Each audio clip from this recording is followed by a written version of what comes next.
Also following breaking news this evening, Knox County's Juvenile Detention Center head, Richard Bean, says he will resign.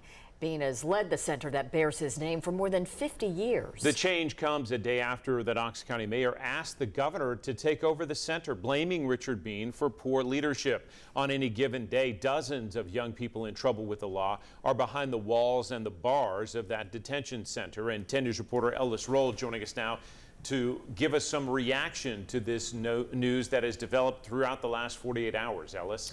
Yeah, John Robin, in his resignation letter, Bean referenced his decades of service and a leadership fight between him and county officials. Bean has been in the role since the 70s, and all of this comes after Bean gave 2 employees the option, quit or be fired. One of those employees, the nurse, was a whistleblower in a state investigation into the center's handling of medications. Mayor Glenn Jacobs says the firings amounted to retaliation.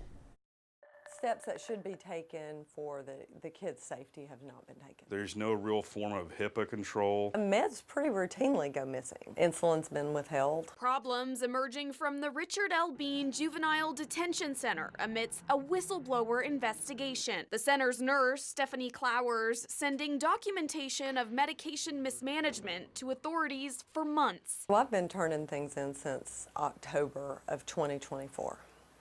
And Mr. Bean has repeatedly told me to stop sending those emails, and I never did stop. Mr. Richard Bean ran his namesake detention center for over 50 years, until Friday when he announced his resignation. Mayor Glenn Jacobs accused Bean of getting rid of Clowers and IT employee Thomas Cordell for helping in the investigation. There are lots of missing medications, like I would say probably weekly.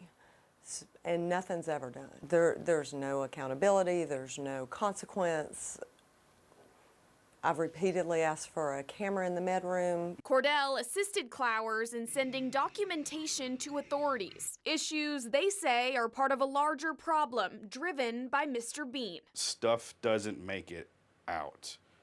And if it does, you're punished for it getting out, even though we're supposed to report to the state, DCS, the court. But this week, stuff did make it out. Mayor Jacobs demanded Bean reinstate them. Bean complied. Clowers and Cordell are calling out what they say is poor leadership and years of cover-ups. They say issues caught on surveillance tapes involving juveniles often aren't reported. The reporting is so slow, it doesn't even make it to court side, to the point where they're trying to they know that if they wait 60 to 90 days, that tape is going to get erased. But they have the option of going back to work, despite everything, thanks to Mayor Jacobs. And it's one Clowers is taking. I'm going back. Because it's meaningful. Because it matters. That job matters. And it just is meaningful.